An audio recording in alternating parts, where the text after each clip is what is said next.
So, who will be in power in the future? Well, of course, we the people, but how to organize this?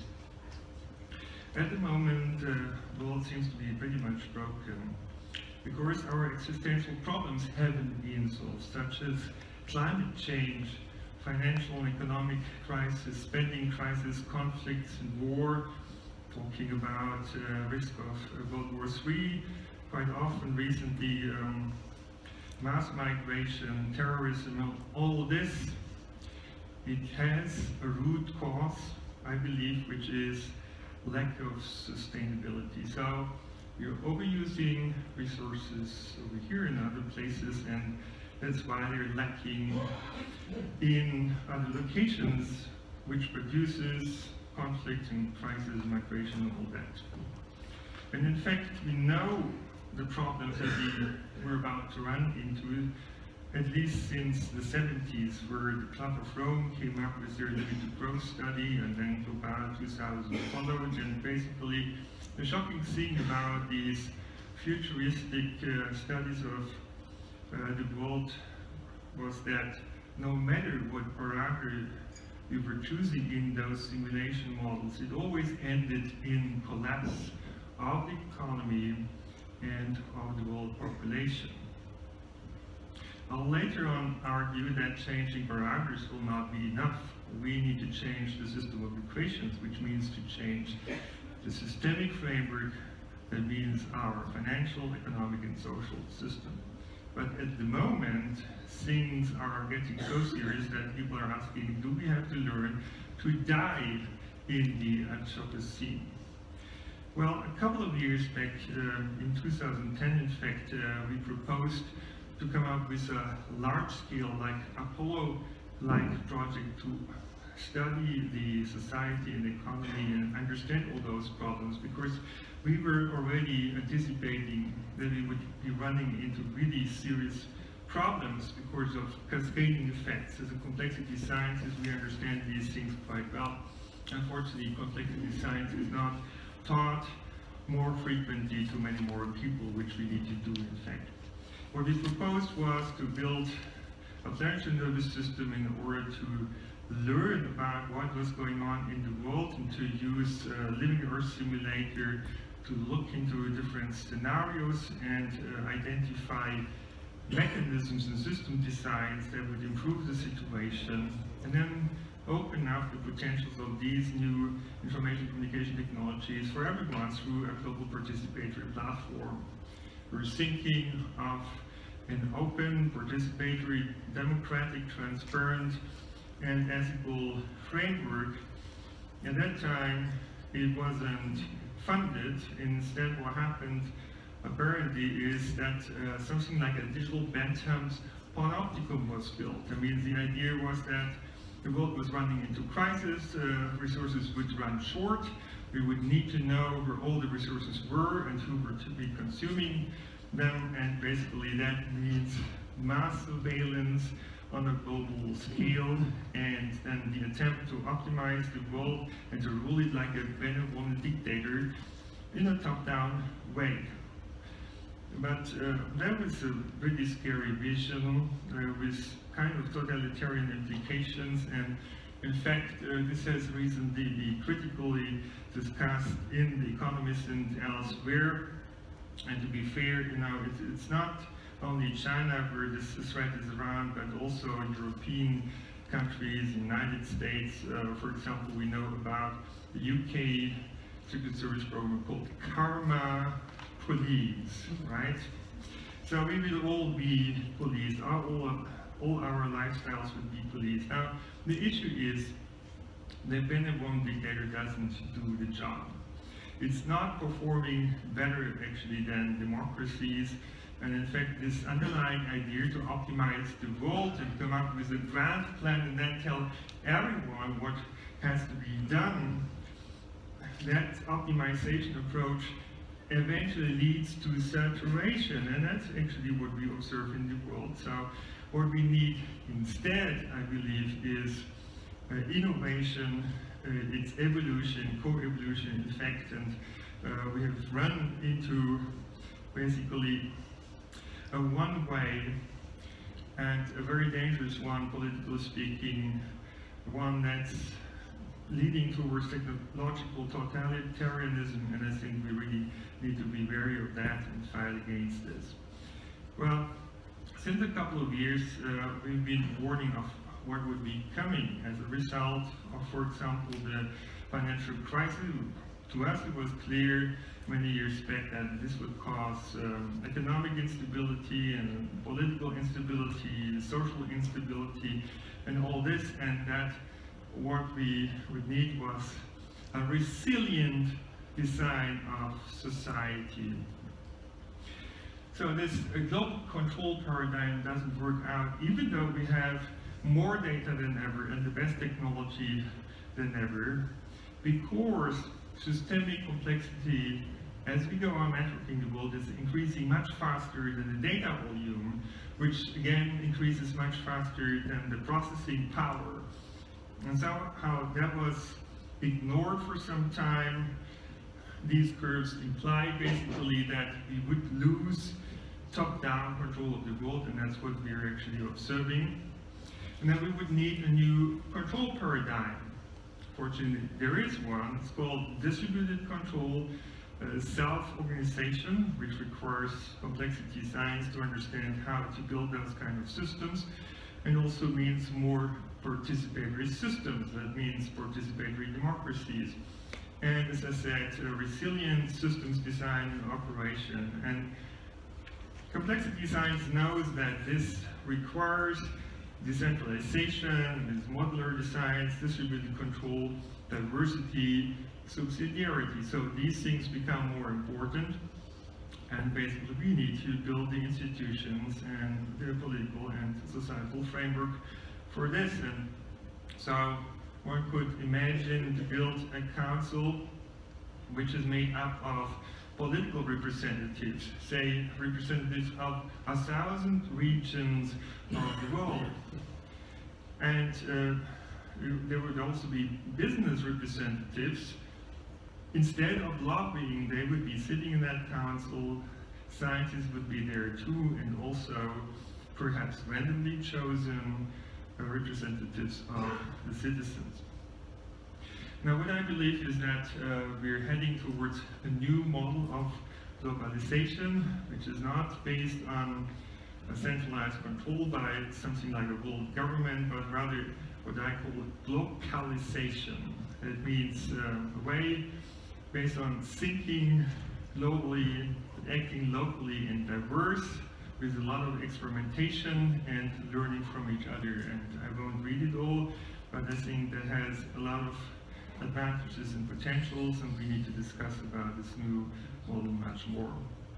And I've also said already some time back, if we don't learn to decentralize global systems, they will break into pieces, and this is actually what is happening. And one of those forces that breaks systems into pieces is populism. Populism is quite dangerous because it's undermining democracies, pluralism, diversity, which on the other hand is important for a thriving economy, for good functionality of the society. So I anticipate that autocratic approaches will undermine the functionality of those societies, and that creates instability and often wars. So we need to be very wary of this.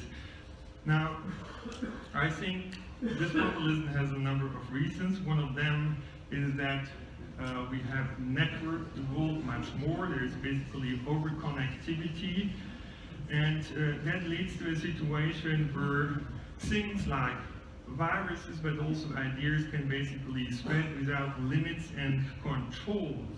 And this is dangerous because we have seen that other ways of communication have actually led to wars in the past, such as the invention of the printing press, which led to a 30 years war and 8 million casualties, while the invention of the radio led perhaps to World War II with 50 to 85 million fatalities. Now, social media seem to challenge actually the stability of today's societies through echo chamber and filter bubble effects and these kind of things, and fake news and populism and so on. So Albert Einstein said, I know not with what weapons World War III will be fought, but World War IV will be fought with sticks and stones. So, let's don't do the same mistake again. We really need to understand the processes leading to those potential disasters in order to prevent it, because it would really be terrible if there was a World War III, and there has been a lot of talking about this recently. So, the solution: we must change the system of equations, not just parameters. That means we need to change the societal and economic framework. It has to be clear to us that we're living in times where basically a new historical era is about to begin. So we're going through a grand transformation of our society, as if a caterpillar would transform into a butterfly.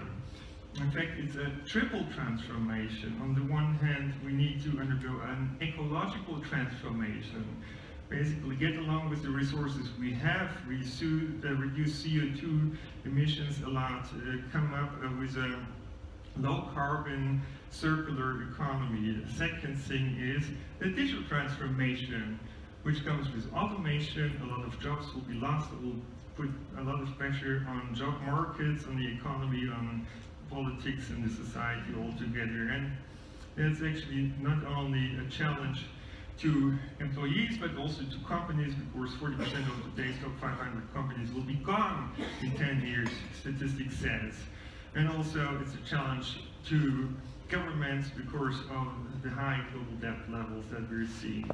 In fact, we are running again into the same trap that society has seen many times since 5,000 years, and that is related actually with the financial system that we have, based on a one-dimensional currency, which is basically really an oversimplified control system that creates a power hierarchy, but it's a really terrible control system for complex systems. So it's about to reinvent that system, which is, a financial system is basically a coordination system to decide who gets how much of scarce resources. But you can imagine that there would be potentially millions of coordination systems, and probably thousands of them which are better than what we have. So this is a limiting factor, I believe. So we need to come up with an upgraded capitalism, with a finance system 4.0, which I think could be efficient, liberal, participatory, social, democratic, ecological, and sustainable at the same time, if we combine Internet of Things technology with blockchain technology and complexity science in a suitable way. Here are just a few thoughts and elements. So I think to get along with each other in the world peacefully in times of constrained resources, we need to change the thinking from trying to own more property towards fair access to goods and services, as we see that actually with the rise of the sharing economy. And that sharing economy, of course, would be part of the circular economy that we need to build to make sure that those limited resources that we have will be enough for the people on this planet. In fact, if we reuse them many times, we can all have high quality of life. Otherwise, if we don't build that system, I think we'll sooner or later engage in terrible wars, and a lot of people will die, as projected by the Limits to Growth study. Now, how to build that? Basically, we have started to work on a platform that's called NervousNet, which is using Internet of Things technology, sensors that can measure the world around us, and a lot of these sensors are actually in our smartphones. And in principle, we could connect those smartphones to build, all of us together, a global measurement system. Of course, the tricky part is how to do that in a way that doesn't invade privacy, that gives you informational self-control and all this, and we're paying a lot of attention to this.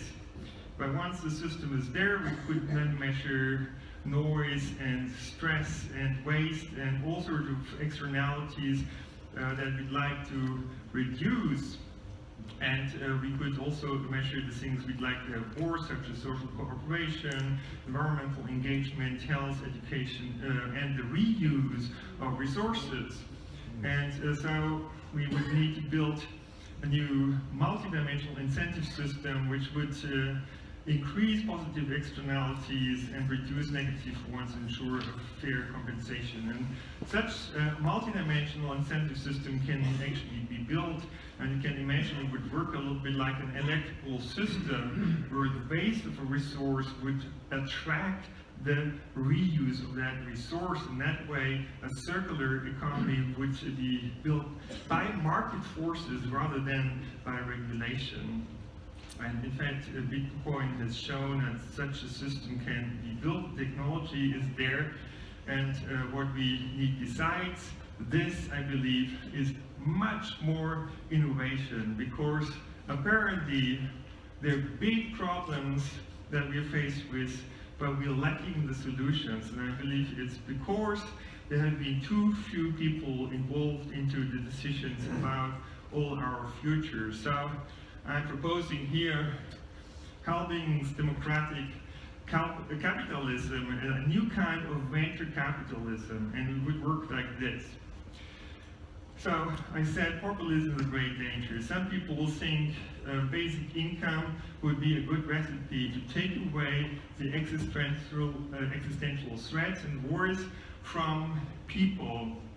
So they would know they have food and drinks and shelter also next day, and they can start to make up their minds about how to earn money in the future on top of the basic income. So, I don't imagine that as a communist kind of system at all.